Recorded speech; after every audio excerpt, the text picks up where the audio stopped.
I went to the American Film Market for the first time in Vegas. It was their first year they held it in Vegas.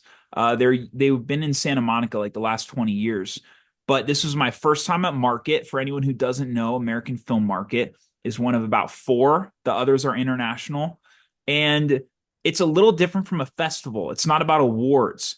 It's strictly business. So the way that the layout looked in Vegas, we were at the Palms and we show up to the Palms and I'm all like, I have no idea what the fuck I'm doing. Like, I just printed out my first ever business cards from Staples the night before, and I'm like, what? I show up, I get my badge. I was told, which thank God I did this for anyone who's interested in going to a market, set up your meetings ahead of time. Because if you go to market without any meetings set, you show up at a door and like either they're in a meeting or they don't have time for you or whatever. So you have to set it up beforehand. Who are you meeting with? I was meeting with distributors and it was all distributors and one sales agent. And the What are difference, distributors, like production companies? there were no production companies. Distributors are like the connectors between the filmmaker or production company or producer. I'm a producer. They're the connective tissue between me and the buyers. But Gravitas is like a production company, isn't it? Gravitas is a distributor. I don't know if they produce in-house, but they're mostly known for distribution. Um, Gravitas has massive. How have you heard of Gravitas? Curious. 7 Days to Vegas was Got you. distributed by them, and well, I guess I didn't think about the term production company. I just lumped it together with like any company that is in Right. the film Is business. involved with film. Yeah, Yeah. they're a distributor. So there are some distributors that are better than others, some that are more selective than others. But they are the connective tissue between you as a producer and the buyers. The buyers are Netflix and Shudder and Amazon and HBO and Warner Brothers and Yeah. all these people. Yeah. Um, and so distributors all have the way that it worked. It was crazy. I got a map of the place and I had all my meetings scheduled out maybe an hour apart from each other. I had like 12 meetings lined up. And the way that I did that, I just reached out to every single person on the list who was going to be there because it's a numbers game. And so I get this map. How many people are on the list? Oh man, maybe like 90 or something. You reached out to all of them? Oh, yep. The day before.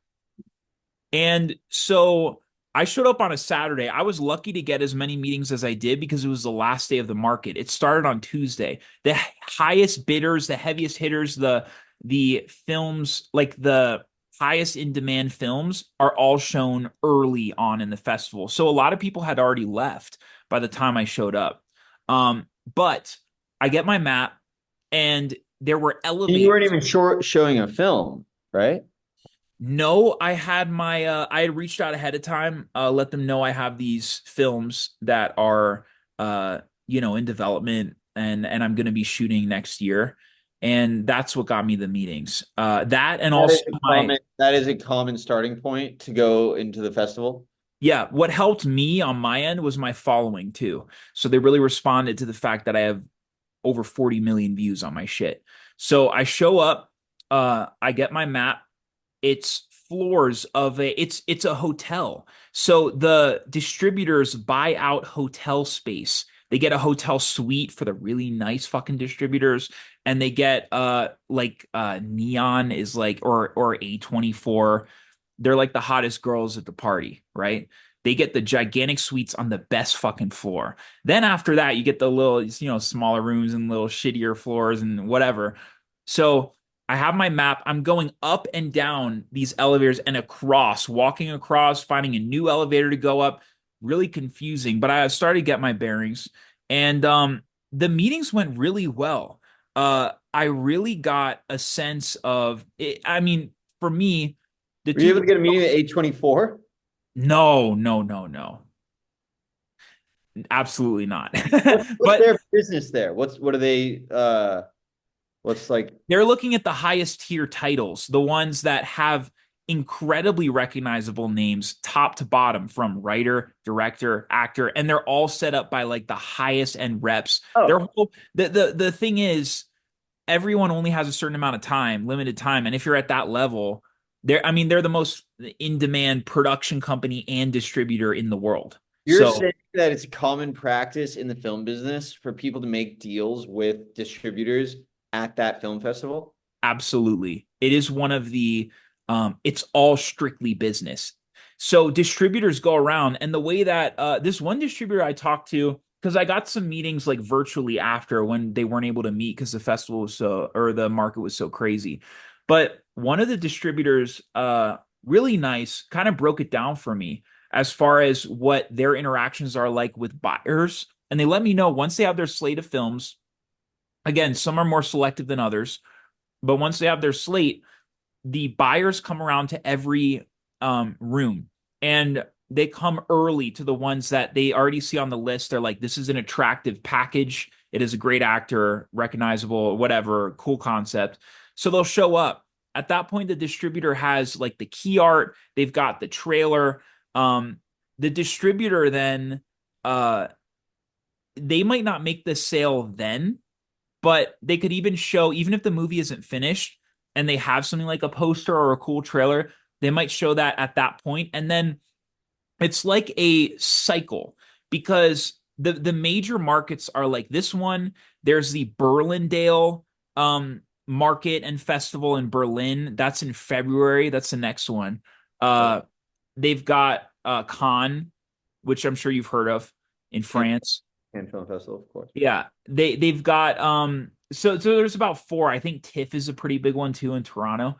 And so Those are all film festivals where like they actually show the movies. yes, there are screenings, but sometimes they'll go to the room and then they'll request to see the movie. The buyer will request to see it from the distributor. And so the distributors are really they really are in the know as far as what buyers are looking for, what is selling in different territories. So that they're really familiar. That's why it's good to pair with them. I at first thought like their reputation isn't always great because you hear about these predatory distributors, but they can really help. Like, I don't have access to these buyers yet because I'm not big enough. So I do need to pair with them at this time. Um, but anyway, they might not make the sale at AFM, but then they might show like a piece of key art to a buyer, and the buyer's like, "Ooh, like I'm interested in this. I want to see this again. Like next time I come to the next market." The same people meet at every single one of these four. It's a cycle. It's a party. Everyone knows each other. It's like a family gathering. It's the Yeah. same people and the same players. And the thing is, because most filmmakers, like aspiring filmmakers and everything, they never make it to this point really. Like they're never thinking about the business in these terms, and that's why they feel like they're locked out of the door. I Yeah. want to make it to most of these markets most of the years because I mean, I want to get to know these people, and then eventually it's like it's such a short list of people, and then it's like, oh, you did good business with this person on the last film, now they want to work with you again, and then it becomes easier, and you're seeing each other again. You go to France, it's cool, you're like hanging out. That's kind of the vibe, but it's very business. Is that where you secured financing for some of your stuff? No, No. ahead of time. And securing financing with a distributor is rare. There's something called a minimum guarantee, where they'll give you a portion of a budget, but it's mostly on, I mean, it almost always comes down to private equity when it comes to financing. So you got to have that piece in place, at least a portion of it. And then maybe if you're big enough, you can get a minimum guarantee from them, or there's something called pre-sales. But pre-sales basically means the distributor will give you a certain amount of money because they know that they can sell it in Russia for 10 grand and China for 20 grand and France for 30 grand. So they kind of piecemeal it together because they know it so well. But you're not going to get that until you're a known filmmaker like Scorsese, whatever. He definitely does pre-sales because everyone knows him. And so, or if you have a certain actor, if you have Leo in your movie, it's all pre-sold. Like you know that you're going to make a certain amount of money in these territories. But I'm not a proven asset yet. Doesn't matter how many views I got. I'm a first time feature filmmaker. All right. With all that said and done, okay, you have your three movies financed. It's very exciting. Which one is up next, and what's next on the train for you? The first film is called Mrs. La Da Dee. It's like a very twisted version of Mr. Rogers' Neighborhood, and that will be shot in. We got an exciting attachment to that one. I can't disclose who it is yet, but that's going to be shooting in June.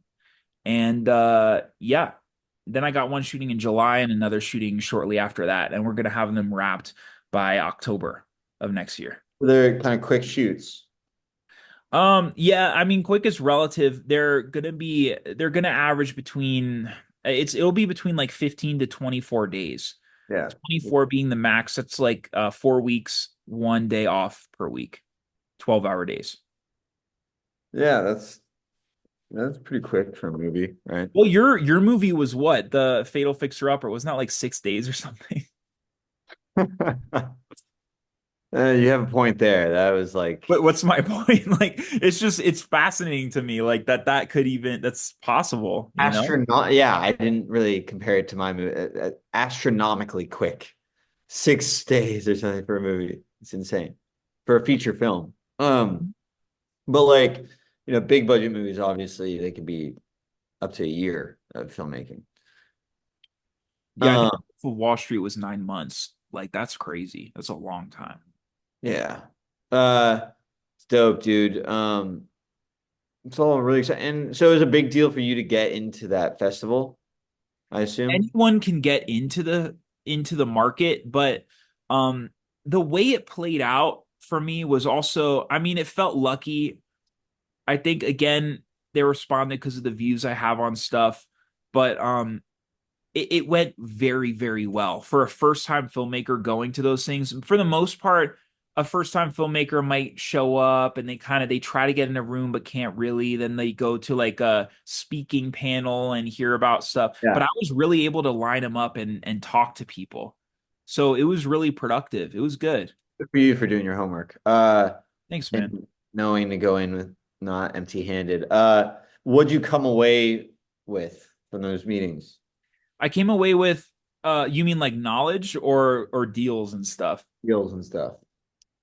Came away with now all these distributors who have these connections to people that I really look up to Yeah. and homes that I really want for these movies. Now they're all expecting it and excited for it. I've got this one distributor who potentially we could even do more stuff. And I don't even know at this point like what that would look like, but they're now reading the scripts, which is rare in the in at this stage before it's shot. For the most part, because I'm a first timer. Fantastic. So they're involved. They're reading your scripts. They're everything. They're really involved. Yeah, there's one that just happened today. So we'll see if anything comes with that. But for the most part, I'm just thinking, I mean, we're locked in now. We're gonna get these things produced and I'm excited, bro. It's gonna be a big year. Really, really busy, but good.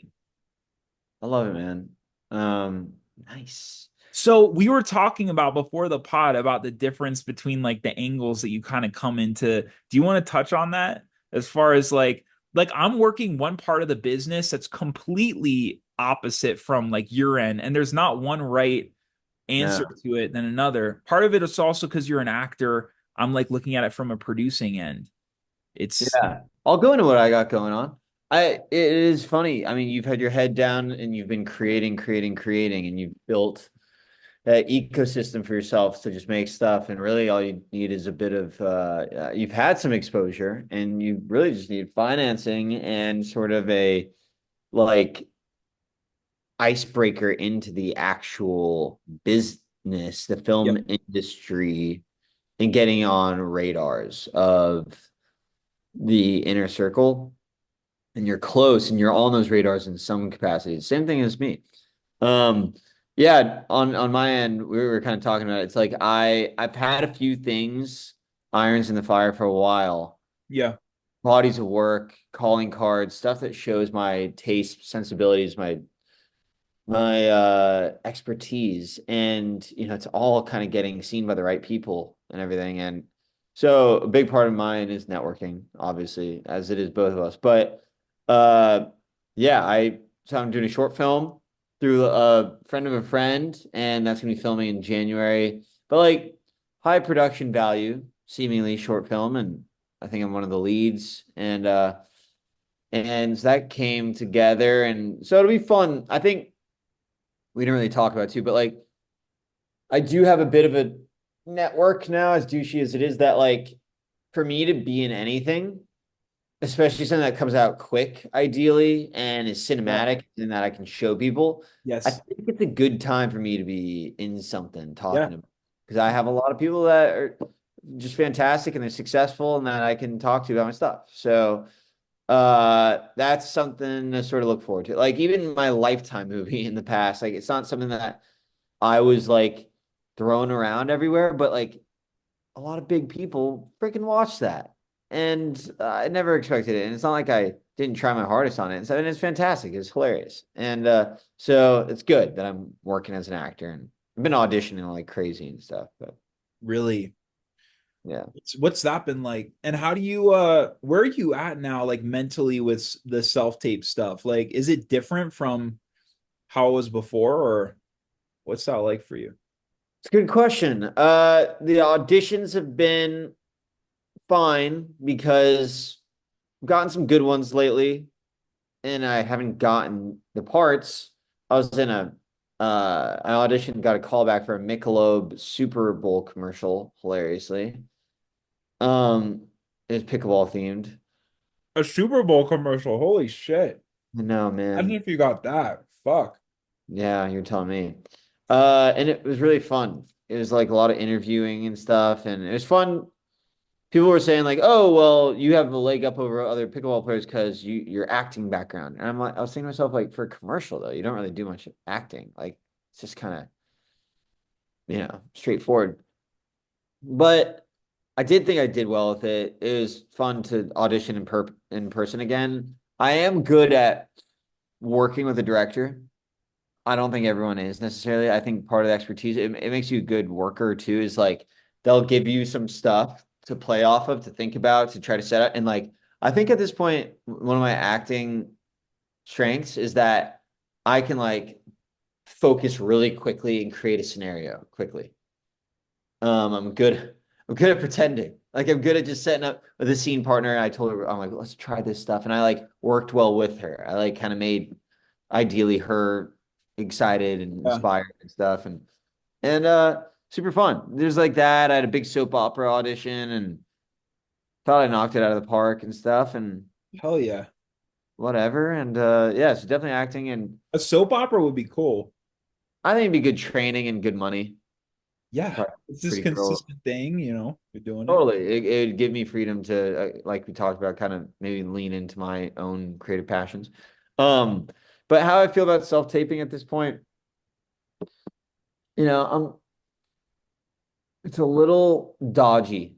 Like I think if I were to be getting really big auditions for like A24 stuff that I feel like I have to like put my heart and soul into, I'm not in the best situation to do that. I'm not in the worst at all, but I would like to potentially get into like a really good acting class and have sort of like a good kind of corner to just creatively lean in. Tanner's in a really good acting class now, apparently, and there's like a wait list on it and stuff, but it goes really late into the night. It's like Tuesday, it's tonight from like 7 to 2 a.m.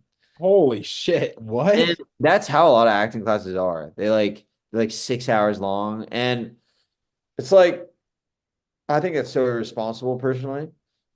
It's like preying on actors, like acting like like people have jobs and stuff. It's like Yeah. be on your shit. Make the class quick and effective. Like, don't make it be so big. There doesn't have to be that many people in it. Make it a small group, quick, really satisfying, efficient, like a sporting team practice. You just do your shit. Meet each person where they're at. Make them the best they can possibly be. Make it an inspiring, creative place. Tanner's thing, he's saying that the actors in the class are like as good as it gets.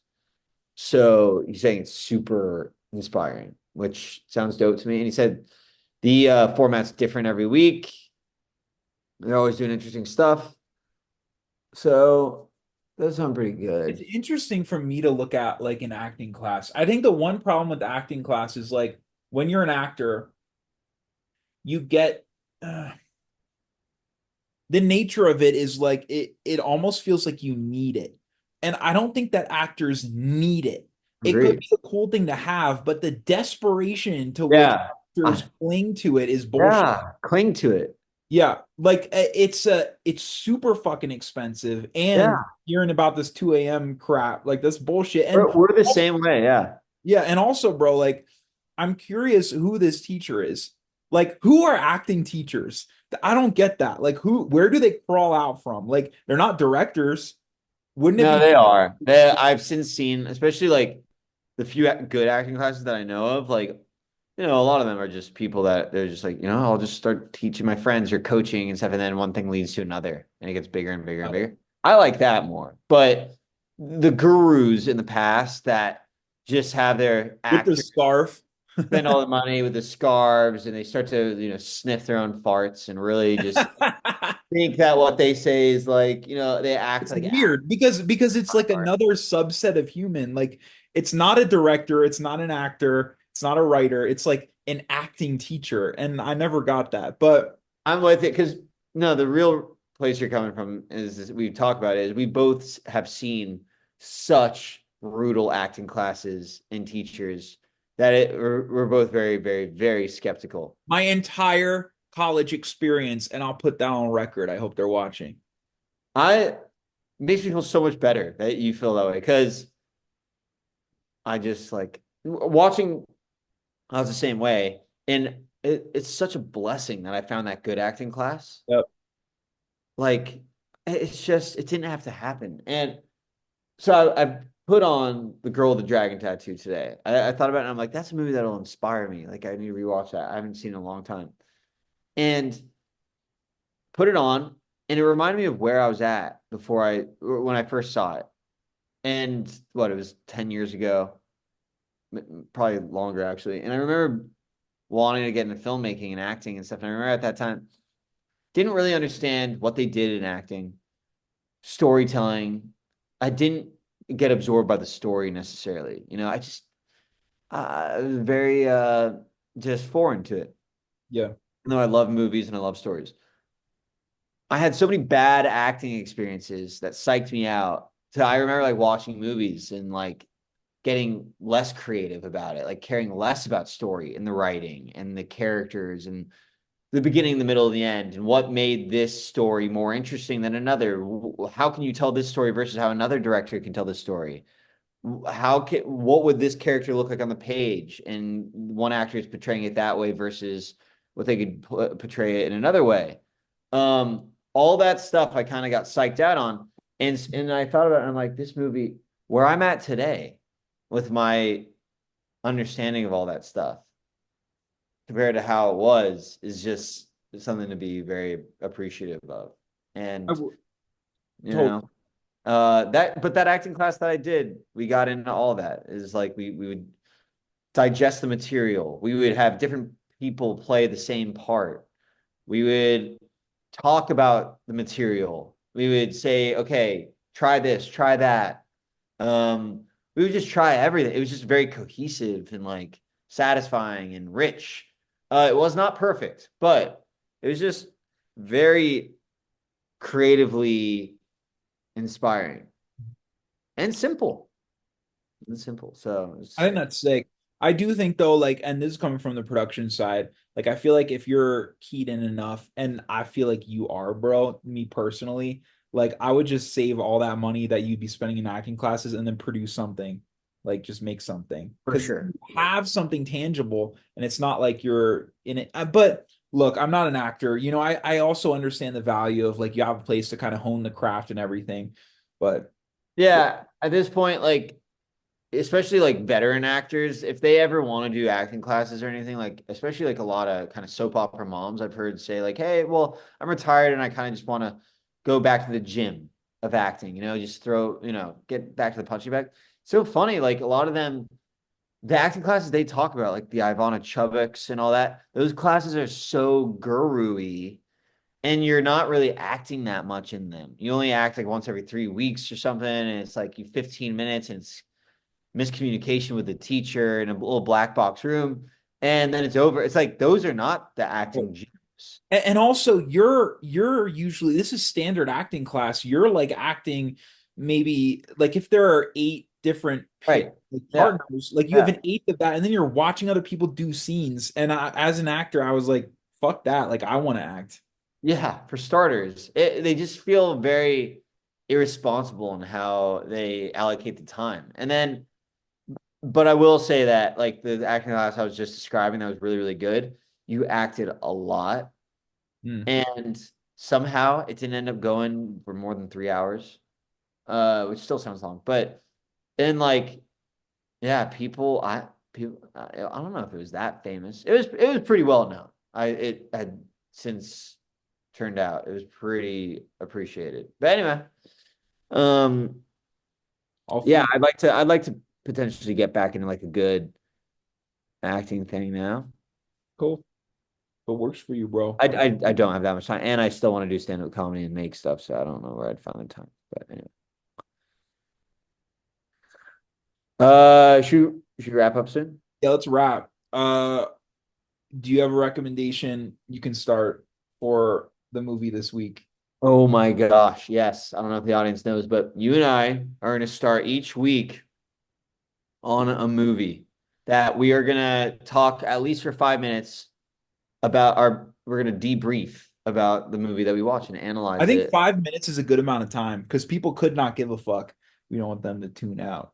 Yeah, but and we'll experiment. Yeah, and we'll say, I mean, obviously we could go longer, but if it's like a known movie that's like we're gonna try to do favorite movies of yours and mine. Each week we're gonna switch off on the Yeah. pick, and we're gonna go into movies hopefully that like maybe we haven't seen in a while. We're revisiting Yep. them, and I'm gonna like take bullet point notes about Yep. like what I thought about them, the good, Yep. the bad, and the ugly. I like that it's movies that we like that we've seen before. I'm glad it's not like a let's watch a new movie and debrief. Like It's not these are our motivating. favorite movies, bro. There are so many movies that I'm hyped for, and they're all horror. And I'm just stoked you're gonna watch these. It's gonna be fun. It'll probably inspire me to put some horror films to show you. Um, but like I said before, we're gonna go into stuff that like there's so much crap out there Yeah. that we need to analyze why something is good and Yes. why maybe something we thought was so good maybe isn't as good as we remembered, Right. and just discuss it and like I mean they say watch the greats, Yeah. and so we're gonna go through them together. So I love that. And I also want to make one more point too, yeah. is going to AFM and getting on the business side of things and seeing the crap that is being Uh, sold and making money in weird spots. Like they go up on Tubi and they get that ad money and but it's significant. Like they make their money back and more. And that's just something to take note of like yes, make your movie as great as it can possibly fucking be, but also understand even if you're at this level where like you're like I know I'm not making the best movie I could, but I it's still still the want business is possible. Yeah. it's going to be better than 80% of the shit that I saw in the catalogs of these distributors. Like it's bad, bro. It's With bad. that, I get it. So for movie this week, I might not decide now. Well, maybe we should text. I'll text you like after Text this. me. But have you saw The Social Network? Was that one you didn't? I didn't like it. Oh my gosh. But that's a good one to watch, bro, because maybe I mean I I saw that know. what like 12 years ago or something. Sure. Fuck, that might be a good one. All right, well, that's something I'm gonna think about. Don't worry. I'm gonna Yeah, I'll circle. wait. I'll stand But by. It'll Social be Network is interesting something. if we disagree on like every film. That'll be even better, you know? It Then would we be gold because we'll at least I could care less whether we have the same impression of something, yeah, but I like to talk about what we thought about it. yeah. It's gonna make us better filmmakers, actors, all that good Yeah. stuff. And it'd just be fun. But you know what made me think about it too? Do you know the podcast called Script Notes? Yeah, a Do you ever listen to it? little bit. Okay. I got pretty into it. I know it's kind of like a topical thing for writers, filmmakers, and stuff. It's Script Notes by Craig Mazin, who's the showrunner of Chernobyl, Last of Us. He's like a bit of an HBO guru now, but he's a real man of the industry. Like he made Scary Movie 3 before, or maybe Scary Movie 4 or something. And then John August, who's also a man of the Yep. industry. They've just been around and done everything. And I haven't listened to the podcast in a long time, but it taught me a lot. And about, it was kind of like a Hollywood beginnings for me a bit when I knew no one or anything to hear them in the throes of the Way industry. that they're talking about it. Yeah. And there's an episode I just saw come up, and I'm going to listen to it on my drive back home called, well, they just analyzed Moneyball. Love that movie. Same. I started reading the book. And so I'm really looking forward to listening to that. You should check it out too. Maybe we just analyze podcasts. A review. Uh, You're already doing that with the Doug Entourage Ellis. thing. Yeah. So fun. All right, Boyle. I'm going to text you a film. Cool. Good seeing you, brother. You too, my man. Great Do stuff. it again next week. You got it. Have a good Peace. night.